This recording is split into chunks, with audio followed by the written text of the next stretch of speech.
सद्गुरु कबीर कहते हैं, मनमस्त हुआ फिर क्यों बोले। हीरा पायो गांठ गठियायो, बार बार वाको क्यों खोले। हल्की थी तब चढ़ी तराजू, पूर्व भया तब क्यों तोले। हंसा पायो मान सरोवर, ताल तलैया क्यों डोले। तेरा साहेब है घट भीतर, बाहर नैना क्यों खोले। कहत कबीर सुनो भाई साधो, साहेब मिल गए तिलोले। मनमस्त हुआ फिर क्यों बोले। हीरा पायो गांठ गठियायो, बार बार वाको क्यों खोले। हल्की थी तब चढ़ी तराजू, पूर्व भया तब क्यों तोले। सुरत कलारी भई मतवारी, मदवा पी गई बिन तोले। हंसा पायो मान सरोवर, ताल तलैया क्यों डोले। तेरा साहेब है घट भीतर, बाहर नैना क्यों खोले। कहत कबीर सुनो भाई साधो, साहेब मिल गए तिलोले। मनमस्त हुआ फिर क्यों बोले। जब मन आत्मलीन हो गया तब क्यों बोले। यहां बोलने का अर्थ है विवाद करना, कलह करना। बोलने की एकदम मनाही नहीं है। जबान मिली है, जबान में दो इंद्रियां, एक ज्ञान इंद्रिय है और एक कर्म इंद्रिय। यह एक ऐसी इंद्रिय है मेरी, और बाकी सब अलग अलग है। इसमें रसन है और वाक है। रसन इंद्रिय ज्ञान इंद्रिय है, वाक इंद्रिय कर्म इंद्रिय। रसों का ज्ञान जिह्वा से होता है, इसलिए ये रसन इंद्रिय है, ज्ञान इंद्रिय, रस का ज्ञान करने वाले। लेकिन वाक इंद्रिय भी इसमें है, बोला जाता है। जीभ न हो तो लोग बोल नहीं सकते।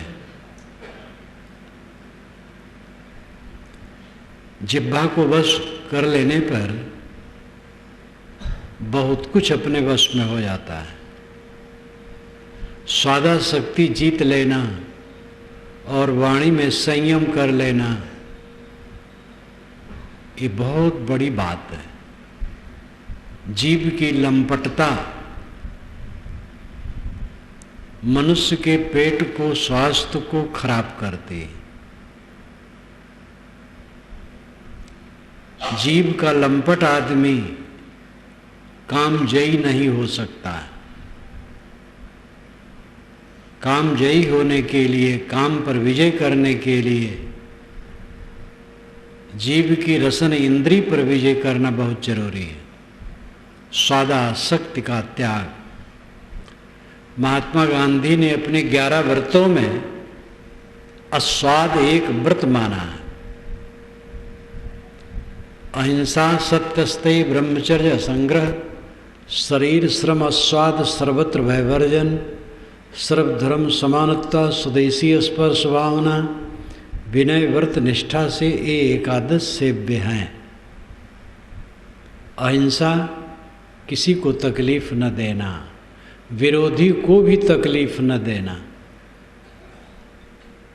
वो अंग्रेज गवर्नमेंट के विरुद्ध थे। वो कहते थे अंग्रेज यहाँ से चला जाए, भारत हमारा छोड़ दे। लेकिन वह अंग्रेजों की हिंसा नहीं करना चाहते थे, कोई कष्ट नहीं देना चाहते थे। इसलिए अंग्रेज लोग भी उन पर विश्वास करते थे। और इंग्लैंड का एक अंग्रेज ही आकर के महात्मा गांधी फिल्म बनाया। अहिंसा एक ऐसा सद्गुण है जो स्वपक्ष परपक्ष सबको आस्थावान बना देता है। अहिंसा पर उन्होंने खूब सोचा और खूब काम किया। और सत्य का पक्षधर होना, अहिंसा सत्य अस्तेय, चोरी न करना, अहिंसा सत्यस्ते ब्रह्मचर्य, ब्रह्मचर्य का पालन करना।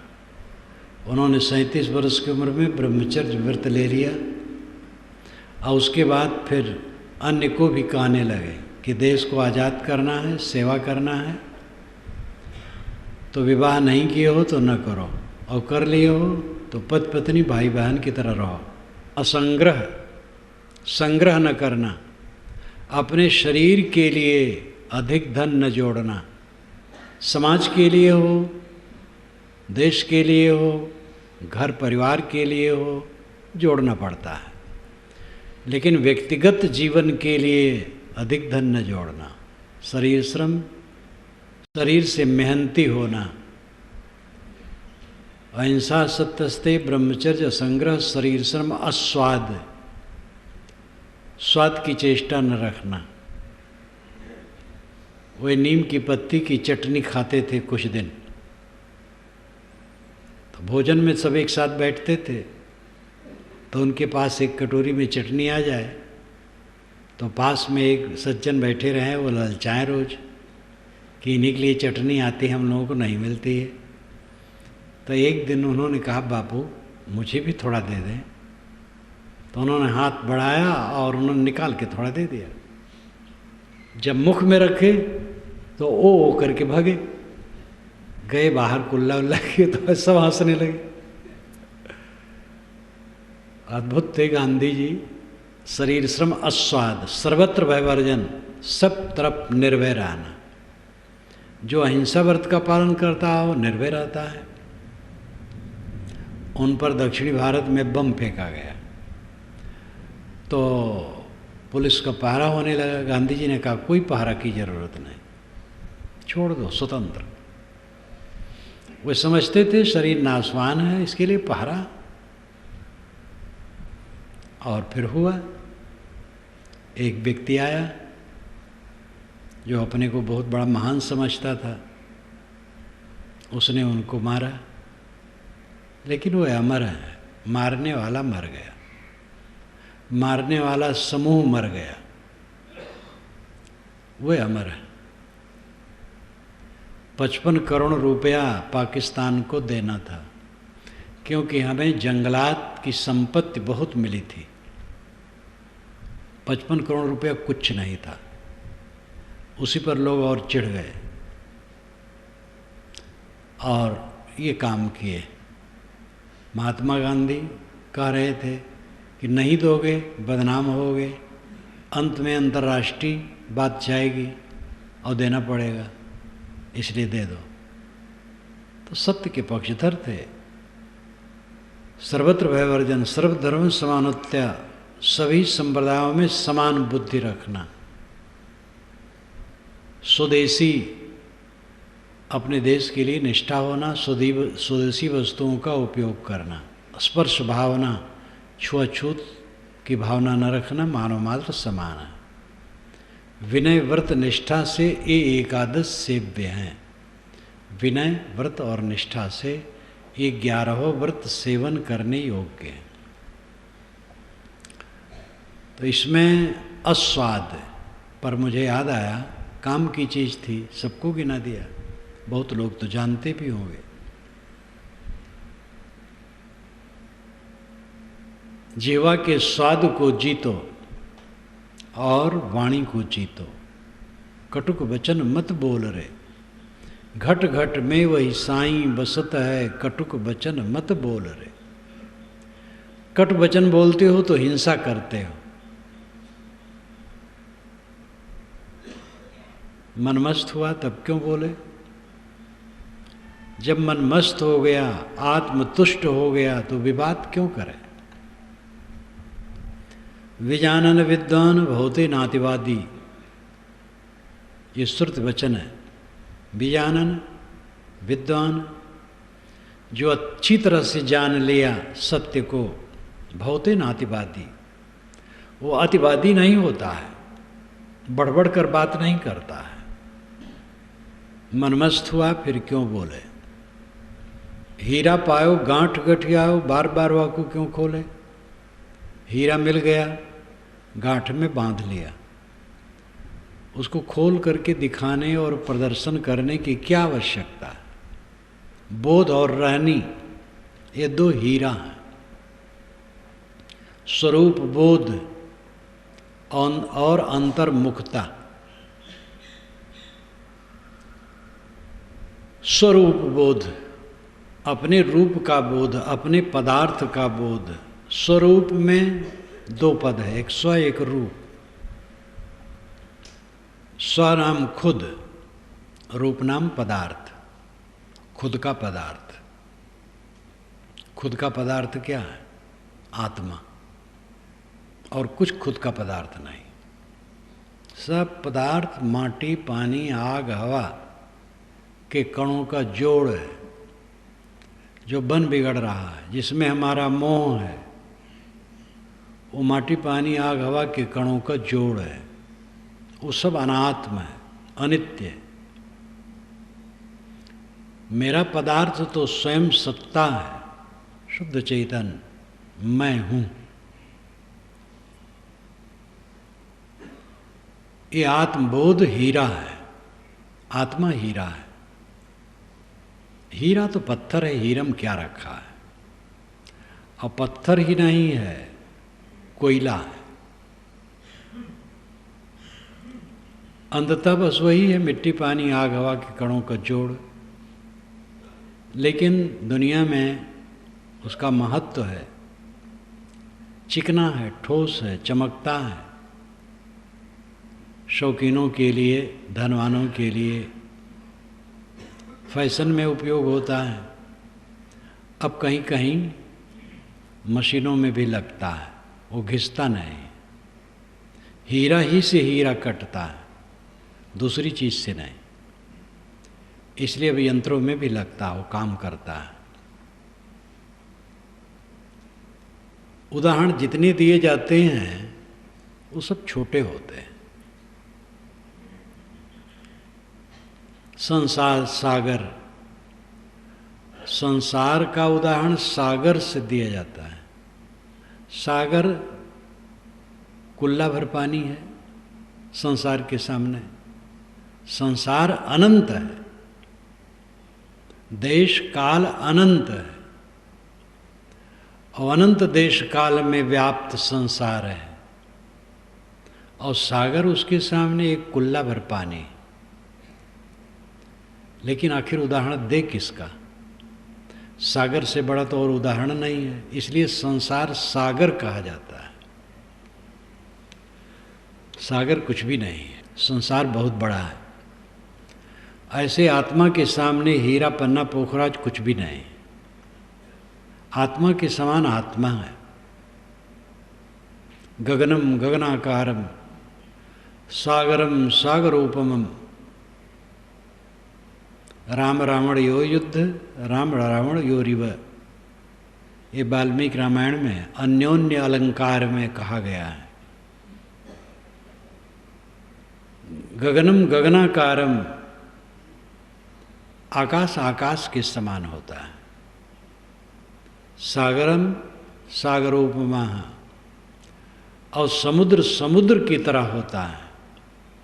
राम रावण योर युद्ध, राम रावण योरिव। राम रावण का युद्ध राम रावण के युद्ध के समान है। राम रावण की युद्ध की विशेषता बताई, वो बहुत कलाबाजी दिखाई है, काव्य है।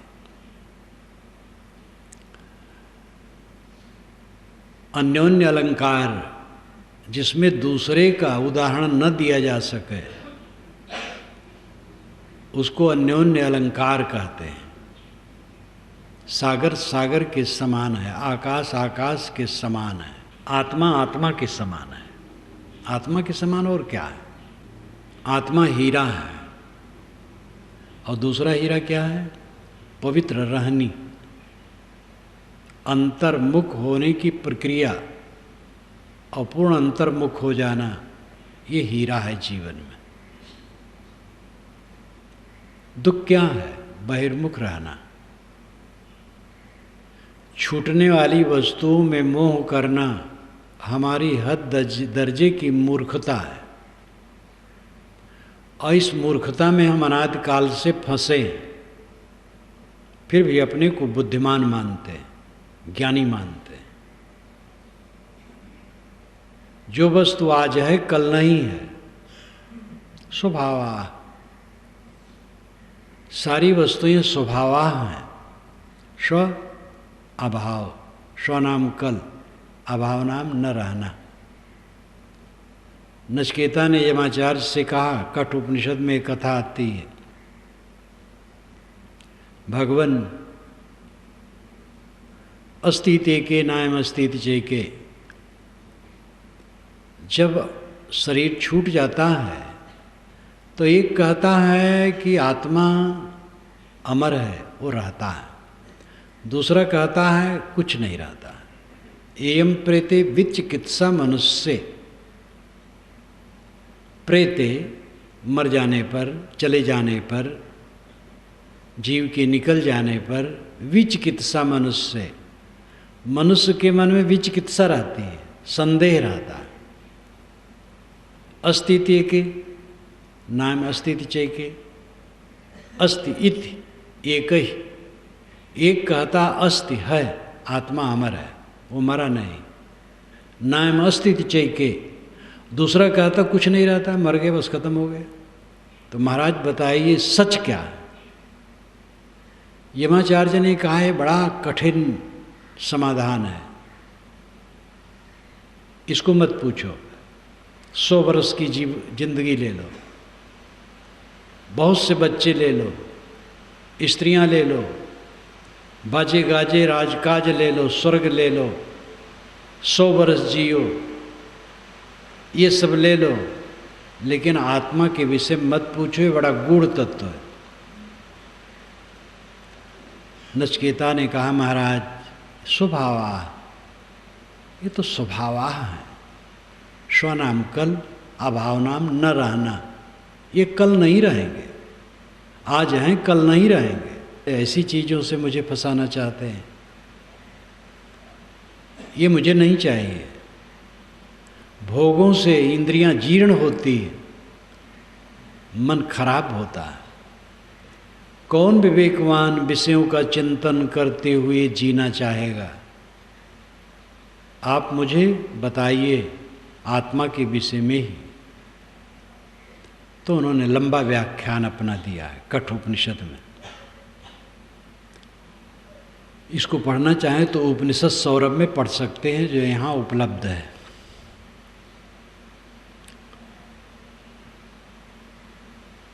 पूर्व एकादश द्वार मजस्यावक्र चेतसा अनुष्ठाय न सोचत विमुक्तश्च विमुच्यते एतद वैतद। है नचिकेता, पूर्व एकादश द्वार मजस्यावक्र चेतसा, 11 दरवाजों वाला भवन ये शरीर है, और इसमें एक अज अवक्र चेतन निवास करता है। अज है, अजन्मा है, नित्य है। अवक्र है, शुद्ध सरल है।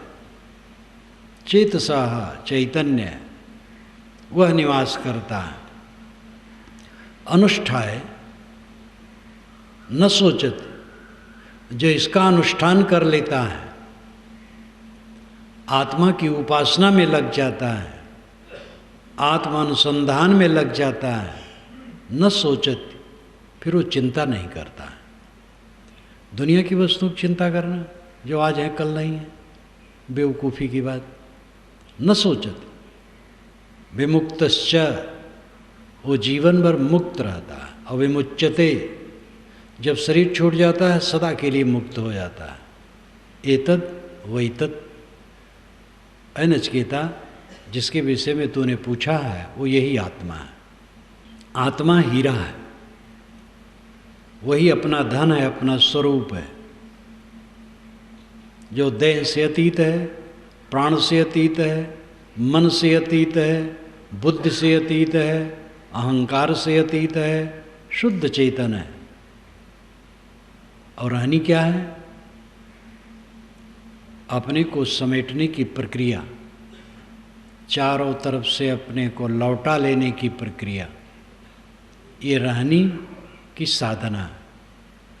और पूर्ण अंतर्मुख हो जाना, आत्मसंतुष्ट आत्मतृप्त हो जाना, ये रहनी है, ये हीरा है। जो इसको पा गया, गांठ में गठिया लिया, हृदय में धारण कर लिया, बार बार को क्यों खोले, क्यों उसका प्रदर्शन करे? विवेकवान प्रदर्शन नहीं करते, सत्पात्र के सामने बता देते हैं। अमृत केरी पूरिया बहुविध दीन छोर, आप सरीखा जो मिले ताहि पियावो घोरी। साहब कहते हैं अमृत की पुड़िया, अमृत की गठरी मैंने हर प्रकार से खोल के रख दी है और घोल करके तुम्हें पिला दिया है। अब आप सरीखा जो मिले, आप जैसे सत्पात्र हैं, जिज्ञासु हैं, मुमुक्षु हैं, आप ही जैसा और कोई मिले तो उसे भी घोर के पिला दो। कबीर साहब में साधु शाहीपन बहुत था, सादा वचन कहना, सिमट के रहना, अन्याय को नहीं सहे, सबका अन्याय सबका कह डाले, लेकिन उनको कोई गाली दे कोई उत्तर नहीं, सिर झुका लेने वाले संत थे और क्रांतिकारी थे। क्रांतिकारी का अर्थ होता है आगे बढ़ते जाना, क्रांति, आगे बढ़ने की प्रक्रिया क्रांति, न रुकना, न फंसना, न उलझना, न अटकना। कबीर साहब संत थे, आध्यात्मिक पुरुष थे, लेकिन समाज की बुराइयों को देख के वो चुप नहीं रहे, काम उनका बन जाता, न कहते कुछ। कौन ब्राह्मण है, कौन शूद्र है, कौन किसको बुरा भला कहता है, कौन किसको क्या अधिकार नहीं देता, क्या मतलब। अपना मन समेटो, शांति लो।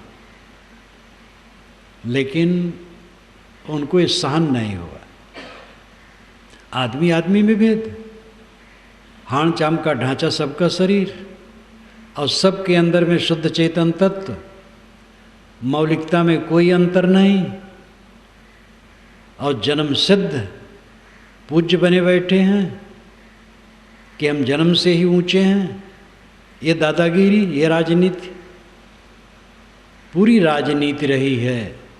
जन्म से हम पवित्र हैं और तुम जन्म से अपवित्र हो। घोर षड्यंत्र भरा विचार, और इसको उन्होंने ऐसा विदीर्ण किया है, कोई मुरव्वत नहीं, सीधा सीधा। जो तो ब्राह्मण ब्राह्मणी को जाया और राह दे कहन आया, और जो तो तुरुक तुरुकनिक जाए पेटे कहन सुनत कराया।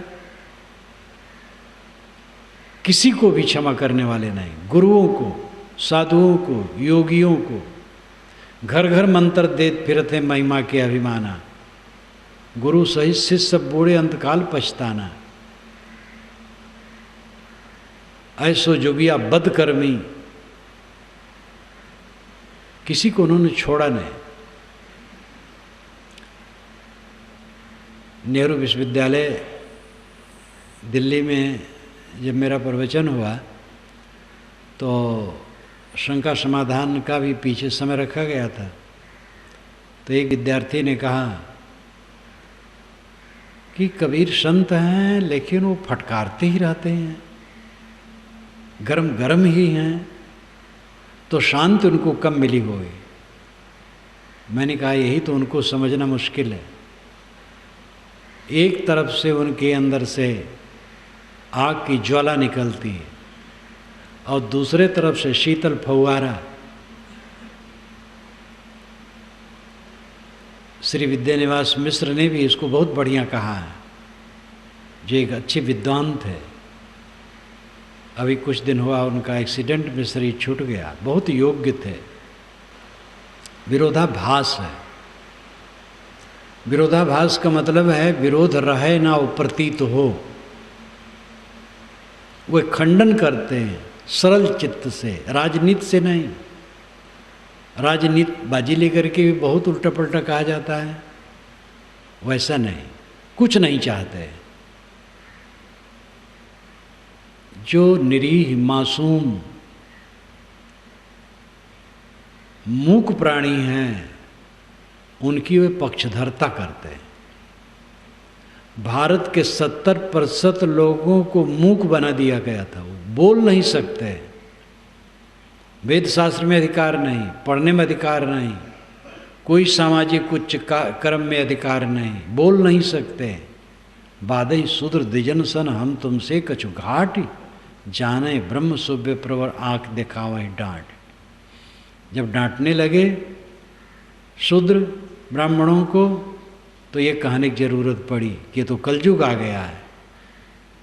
जिसको परंपरावादी मानते हैं कलयुग आ गया है, उसको क्रांतिकारी मानते हैं सतयुग आ गया है। तो निर्भय होकर के उन्होंने कहा, लेकिन वह गहरी शांति में थे। उनका जीवन ही उसका उदाहरण है। 52 कसनियाँ बताई गई हैं, अच्छी युक्तियों से भरी है, लेकिन इसका मतलब यही है कि कितनी कठिनाई आने पर क्षमा और कुछ नहीं। तो वो संत थे, क्रांतिकारी थे, दोनों थे। आत्मज्ञान और पवित्र रहनी ये हीरा है। इसको जो पा गया अपने में पचावे, पात्र कोई हो उसको ही बता दे, प्रदर्शन में न पड़े, दिखावा में न पड़े। हीरा पायो गांठ गठियायो, बार बार वाको क्यों खोले। हल्की थी तब चढ़ी तराजू, पूर्व भया तब क्यों तोले। जब तक अपने में हल्कापन होता है तब तक इंसान तराजू पर चढ़ता है, और जब पूरा हो जाता है तब तौलता नहीं। इसका लाक्षणिक अर्थ है कि जब तक अपने में अधूरापन रहता है तब तक हम दूसरे से अपनी तुलना करते हैं, हम सबसे बड़े हैं। बात करते करते ऐसा सिद्ध करना चाहेंगे कि अगले से बड़े हैं। किसी बड़े की बड़ाई हो रही है तो सहन नहीं होता। हाँ, उनमें तो यह है, लेकिन ये बड़ा भारी दोष है। दूसरे से अपने को श्रेष्ठ बताने की चेष्टा, ये तौलने की प्रक्रिया है, ये अधूरेपन का लक्षण है। दूसरे से तुलना करने की क्या जरूरत है। अपने आप में सब अद्वितीय है। राम राम है, श्याम श्याम है। न राम श्याम हो सकते हैं, न श्याम राम हो सकते हैं। सब अपनी जगह पर महान है। अपना काम करना है। सारी महानता औपाधिक है, संयोग जनित है, जो धुल करके खत्म हो जाने वाली है। सारा रंग रोगन झूठा है। ये दिव्य दृष्टि जिसकी रहेगी, कौन सी अहंता ममता करेगा। साधु भक्त कितने अहंकारी हो जाते हैं। ज्ञान की बात करने लगे, कुछ सद्गुण आ गया, साधना करने लगे, भक्त भी कुछ अहंकारी हो जाते हैं। साधु तो और, क्योंकि वो पूजे जाने लगते हैं। कितने तो यही समझते हैं साधु वेश पुजवाने के लिए है, और जल्दी जल्दी साधु वेश मिले और पुजवाऊं। और साधु वेश हो जाने के बाद तो बस एक ही काम है, लोगों से पुजवाऊं। महाअज्ञान है। साधु वेश एक सरल वस्त्र है। साधना में सरलता है, पहनने ओढ़ने में सरलता है, एक सात्विक भाव उत्पन्न करने वाला है। लेकिन विवेक न हो तो कपड़ा क्या करेगा। कायर आदमी के हाथ में तलवार दे दी जाए, तलवार क्या करेगी जब वो खुद कायर है। जब तक अपने आप में वैराग्य न होगा, ये कपड़ा क्या करेगा? पुजवाने के लिए साधु वेश समझना हद दर्जे की मूर्खता है। साधु वेश धर करके विनयी हो जाना चाहिए, और विनम्र और निष्काम। कोई पूछता है गृहस्थ लोग साधुओं को पूछते हैं। पूजने में दो भावना रहती है, एक तो अपना मन पवित्र हो, दूसरी बात ये समाज की सेवा करते हैं, हमारी आध्यात्मिक सेवा करते हैं, तो हमें दुनिया की चीज़ों से सेवा करना चाहिए। हम दुनिया की चीज़ पैदा करते हैं, लौकिक वस्तु पैदा करते हैं, और यह आध्यात्मिक साधना में रहते हैं और आध्यात्मिक शिक्षा देते हैं, तो हमारा काम है कि जो हमारे पास है उससे सेवा करो। तो अंतःकरण शुद्ध के लिए और फिर इसके साथ सेवा करना चाहिए, इस दृष्टि से करते हैं। अपने ही को मान लेना कि हम पूजे जाने के लिए हुए हैं, हद दर्जे का अज्ञान है। साधु सावधान, साधु ब्रह्मचारी। साधु कह देने पर ब्रह्मचारी लोग भी समझ लें, छोटे बड़े ब्रह्मचारी सब। विनम्र रहो सदैव, ये कई बार कहता हूँ कि साधु मार्ग में आने पर स्वाभाविक सद्गुण आ जाते हैं, मोटे दुर्गुण नहीं रहते हैं। और फिर कितने लोग ठंडे हो जाते हैं। अब वो समझते हैं हम तो साधु गुरु हैं, अपने माने रहते हैं हम साधु गुरु हैं, और हमारा यही काम है लेक्चरबाजी, दूसरे में लेक्चर दे दें बस। हम तो पूर्ण हैं, और यही गड्ढे में ले जाता है। अपनी मंजिल तक पहुँचो, मंजिल है स्वरूप स्थित। बीच में ठंडा न जाओ, सामान्य सद्गुणों में संतुष्ट न हो जाओ। सद्गुण मात्र आ जाना साधु के जीवन का फल नहीं। साधु के जीवन का फल है स्वरूप स्थित, मन का भय सर्वथा समाप्त हो जाना, जीवन मरण बराबर हो जाना, अंतिम स्थिति में रम जाना। ये साधु की साधुता है। इसलिए साधु बीच में ढील न हो।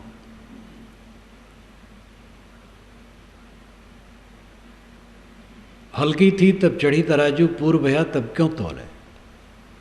जब तक अपने में हल्कापन होता है तब तक हम दूसरे से अपनी तुलना करने के चक्कर में रहते हैं। पूर्ण विवेक उदय हो जाने पर कुछ नहीं, सब बड़े हैं हमसे, सारा संसार हमसे बड़ा है, सबसे पीछे और नीचे हमें अपने को रखना है। सबसे छोटा मैं हूँ, सब हीरे हैं, मैं कांच हूँ। ये नहीं कि अंदर से वो अपने कांच मान लेता है, भ्रम में नहीं रहता, पूर्ण ठोस रहता है। जो स्वयं अपनी स्थिति में रमता है, इसको देखता है, तो भ्रम में थोड़े पड़ जाएगा, लेकिन विनयी हो जाता है। कोई कांच मुझे कहता है, ठीक है मैं कांच हूँ। दूसरे को कोई समझा पाया है आज तक? जो नहीं समझना चाहता है कोई उसे समझा नहीं सकता है। श्री राम अयोध्या वासियों को नहीं समझा सके, सीता जी को लेकर के ताना मारा गया अयोध्या वासियों की तरफ से। धोबी ने ताना मारा, ये वाल्मीकि रामायण में कहीं नहीं, एक छोटे काव्य में है और प्रसिद्धि उसकी बहुत हो गई। वाल्मीकि रामायण जो आदि काव्य है उसमें यह है कि जन जन की आवाज़ हो गई थी। ऐसी विक्षिप्तता अवधवासियों में आ गई थी कि वे सीताराम को नहीं समझ सके। सीता जैसी पतिव्रता, रावण जैसे बलवान विद्वान, सब प्रकार से योग्य के घर में वो कैद थी। उस जमाने में रावण जैसा सूरवीर विद्वान कोई नहीं था, हर बात में उसका जोड़ा कोई नहीं था। और रावण बारंबार समझाता था कि तुम मेरी पत्नी बन जाओ, ये सारी मेरी पत्नियां तुम्हारी सेवा करेंगे, बड़ा बड़ा प्रलोभन देता था। लेकिन सीता कहती थी कि हमारे तो राम हैं और कोई नहीं। ऐसी वीर सीता जी, लेकिन उनको अयोध्यावासी समझे नहीं समझे। श्री राम उनको ले आए, फिर अपनी पत्नी बना लिए। अयोध्यावासियों को खल गया। आप क्या मानते हैं, आप सबको समझा ले जाएंगे? किसको कौन समझा पाया है? जो स्वयं समझना नहीं चाहता उसको कौन समझा पाएगा? विवेकवान कभी सोचते भी नहीं हैं कि मेरे नाम रूप के प्रति लोग क्या सोचते हैं। निंदा करते हैं कि प्रशंसा, दोनों झूठ। मैं हूं क्या? मैं अपनी दशा में रहूं, अंतर्मुख हो जाऊं, अंतर्मुख रहूं, संतुष्ट रहूं, बस हो गया। ये काएं भाएं भाएं कौन क्या कहता है? कुछ रखा है? गत वर्ष की बात, 10 वर्ष पूर्व की बात, 20 वर्ष पूर्व की बात, 30-40 वर्ष पूर्व की बात, 60 वर्ष के पूर्व की बात आज कुछ है?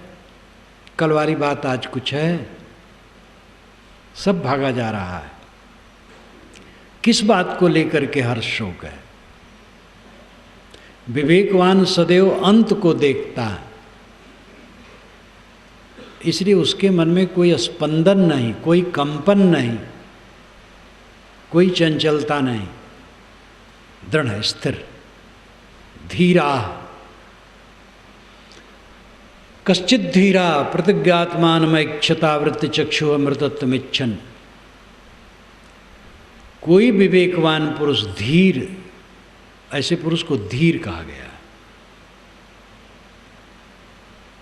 सब आदमी बहिर्मुख हैं, बाहर के विषयों में प्रलुब्ध हैं। कश्चित धीरा, कश्चित नाम कोई धीर पुरुष प्रत्यक आत्मन ऐक्षत, भीतर अपनी अंतरात्मा को देखते हैं, अपने आप को देखते हैं, अपने आप में स्थित होते हैं। ऐसी जगह पर धीर शब्द का प्रयोग श्रुतिवाणी में, बुद्धवाणी में, पुराने शास्त्रों में आता है। धीर, धीर वह है जो डिगे ना, जिसमें कंपन न हो, चंचल न हो, स्पंदन न हो, चंचलता न हो। निंगते, गीता कहती निंगते न इंगते, इंगन कंपन। निंगते न इंगते, नहीं चंचल होता। ये अंतिम स्थित है। क्या सुख मिला, क्या दुख मिला, क्या सम्मान मिला, क्या अपमान मिला? कुछ नहीं, सब पानी की धारा की तरह बह जाने वाला है। इसलिए वो तुलना में नहीं पड़ता है। सब बढ़िया हैं, सब अच्छे हैं, और पूरे संसार की करुणा मेरे ऊपर है। कोई मेरी बुराई नहीं करता। मुझे अपने को देखना, मैं क्या हूं बस। हल्की थी तब चढ़ी तराजू, पूर्व भया तब क्यों तोले। सुरत कलारी भई मतवारी, मदवा पी गई बिन तोले। सुरत कलवारिन बिना तोले मदरा पी गई, इसलिए मतवाली हो गई। कलवार, कलवारिन शराब बनाने वाले, पीने वाले। आज कितने कलवार हैं जो भक्त हैं, संत हैं, सदाचारी हैं। अर्थ यह है कि मनोवृत्ति रूपी कलवारिन ज्ञान की मदिरा अनतोल पी लिया और मस्त हो गई। मस्ती की बात है, इसलिए शराब का भी रूपक है। साहब रूपक देने में बहुत कुशल है। श्रुत कलारी भई मतवारी मदवा पी गई बिन तोले। शराब की स्थिति में जो आदमी होता है गर्गाप हो जाता है, बादशाह हो जाता है, लेकिन जब उतरता है तब दरिद्र हो जाता है, दुखी हो जाता है। नशा रहता तब भी उसकी स्थिति अच्छी थोड़े रहती, दिमाग चढ़ा रहता है। शराब छूना भी नहीं चाहिए, लेकिन ये ज्ञान का शराब, वैराग का शराब, भक्ति का शराब, जिसका फल होता है कि कुछ मेरा नहीं है, कोई मेरा नहीं, ये पक्की निश्चयता, सारी अहंता ममता समाप्त। जिसकी सारी अहंता ममता समाप्त हो गई, उसके मन में कौन सी पीड़ा रहेगी।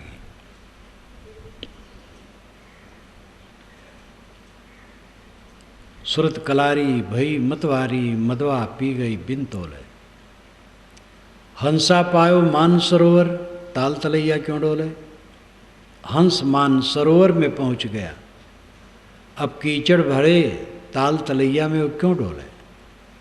मान सरोवर बाहर सत्संग, भीतर स्वरूप स्थित शांति।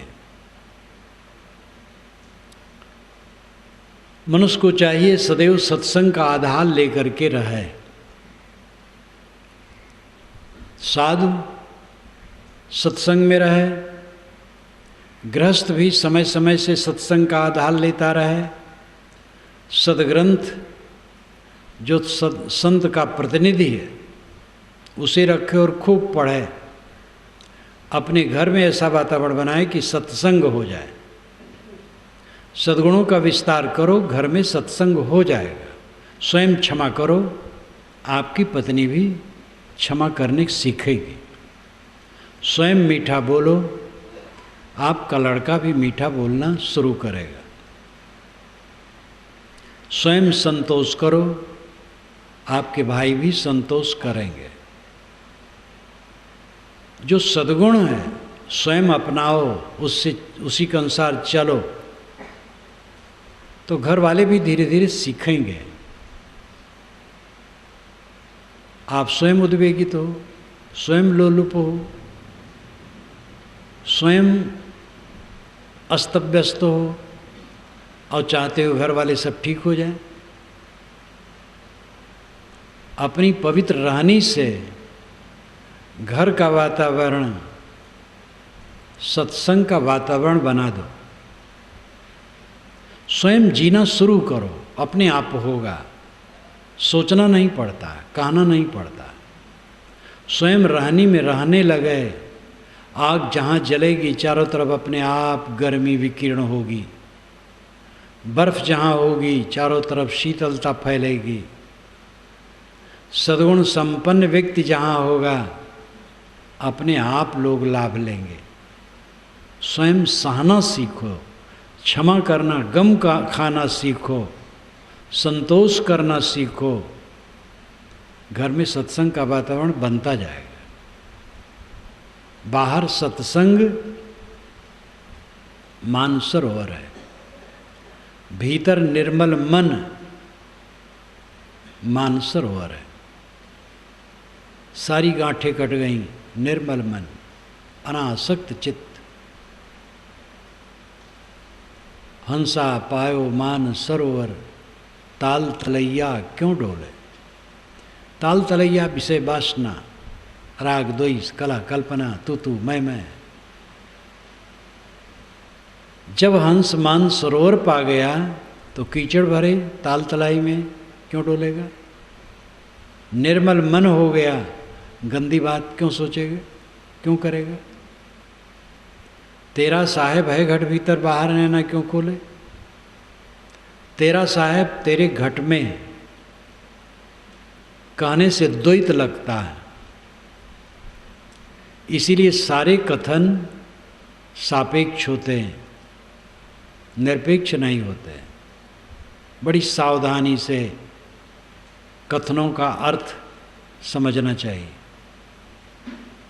अपने भीतर है ये कहना भी अपूर्ण है।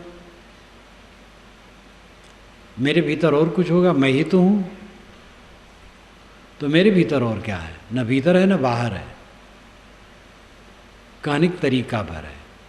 मेरे भीतर है इसका अर्थ होता है शरीर के अंदर है। शरीर के अंदर भी देहोपात से कहा जाता है। आत्मा न शरीर के अंदर है न शरीर के बाहर है, वो अपने आप है। बाहर भीतर क्या? इन सारे शब्दों का अर्थ यही हुआ कि जिसको पाना है वो स्वयं हो, परमात्मा पाना है, आप स्वयं परमात्मा हो। ब्रह्म अल्लाह खुदा गॉड पाना है, आप स्वयं हो। निर्वाण और मोक्ष पाना है, परमानंद पाना है, वो आपका स्वरूप ही है। तेरा साहेब है घट भीतर, बाहर नैना क्यों खोले? बाहर चकर चकर क्या देखते हो? अंतर्मुख हो जाओ। कल मैंने कहा था, खुले नयन हंसी हंसी पहचानो, सुंदर रूप निहारो। आवाज साहब कहते हैं बाहर नैना क्यों खोले? इसमें विरोध नहीं है। उसमें सगुण उपासना, इसमें निर्गुण उपासना है। जब बाहर आंखें खुलें, समझ लो सब प्रभु हैं, सब परमात्मा हैं, सब सजाती हैं, मेरे समान है, सब परमात्मा।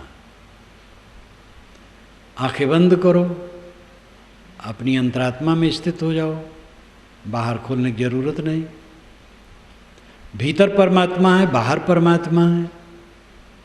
ये कथन इसी ढंग से सच है। भीतर यानी शरीर के भीतर स्वसत्ता मैं हूँ, वही परात्मा है और परमात्मा है, वही ब्रह्म है। बाहर जो लोग दिखाई देते वो भी सब ब्रह्म स्वरूप हैं, राम स्वरूप हैं, आत्म स्वरूप हैं, सब सजाती हैं। ऐसी मनोभावना तत्र का मोह का शोक एकत्तम अनुपश्यति, ये शुक्ल यजुर्वेद का आधा मंत्र है। तत्र का मोह, ऐसी अवस्था में पहुंच जाने पर मोह कहाँ और शोक कहाँ? एकत्तम अनुपश्यति, वो एकत्तम देखता है सब में। अनु कहते पीछे को, यहाँ पीछे से अर्थ है पीछे पीछे बारंबार। जो बराबर एकत्व देखता है वो मोह कहाँ करेगा, शोक कहाँ करेगा? तेरा साहेब है घट भीतर, बाहर नैना क्यों खोले। कहत कबीर सुनो भाई साधो, साहेब मिल गए तिलोले। साहेब कहते हैं ऐ संतो, साहेब तो तिल के ओट में छिपा था। तिल का दाना बहुत छोटा सा होता है, वो भी बहुत बड़ा है, पर्वत बराबर है आत्मा के सामने। ऋषि ने कहा है अड़ोरड़ियाम महतो महियान, वो अणु से अणु है और महान से महान है। स्वरूप से वो अणु से अणु है, बहुत सूक्ष्म है। उसके लिए कह पाना मुश्किल है कितना सूक्ष्म है, लेकिन महतो महियान, महानों में महान है। सारा ज्ञान विज्ञान उसी का है। अत्यंत सूक्ष्म आत्मा और अपने ज्ञान से पूरे संसार को झकझोर करके रख देता है। सारे ज्ञान विज्ञान की हलचल कहाँ से है? और न समझ करके प्रभुत्व की इच्छा से लोक ऐषणा में पढ़ करके राग द्वेष की हलचल वही किए है। अखबार पढ़ो तो लगता है दुनिया में आग लगी है। राजनेताओं को तो सदैव आग लगी रहती है, हाय तौबा। और राजनेताओं के विचारों से अखबार पूर्ण होते हैं। इसलिए अखबार पढ़ने वालों को चाहिए बहुत सावधानी से काम भर की चीज़ देख लें, अपना समय उसमें ज़्यादा बर्बाद न करें। तो ये चेतन, ज्ञान स्वरूप चेतन अत्यंत सूक्ष्म है और अपने गुणों में इतना महान सारा ज्ञान विज्ञान की हलचल इसी की देन है। सारे ईश्वरों देवताओं की कल्पना इसी ने की है। सारे शास्त्रों को इसी ने रचा है। भूत प्रेत जादू टोना जंतर मंतर का बवंडर इसी ने खड़ा किया है। अपने स्वरूप को भूल करके अनेक भ्रांतियों का सृजन भी इसी ने किया है। इसलिए अपने आत्म अस्तित्व को समझो। साहेब मिल गए तिलोल है,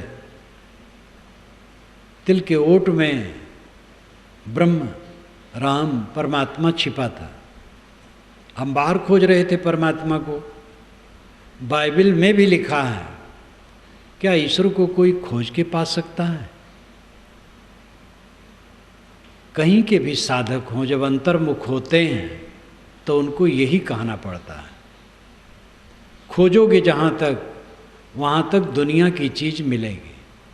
खोजना छोड़ दो, बस स्वयं हो। दौड़ दौड़ दौड़िया, जहाँ तक मन की दौड़, दौड़ थका मन फिर भया, बस तो ठौर की ठौर।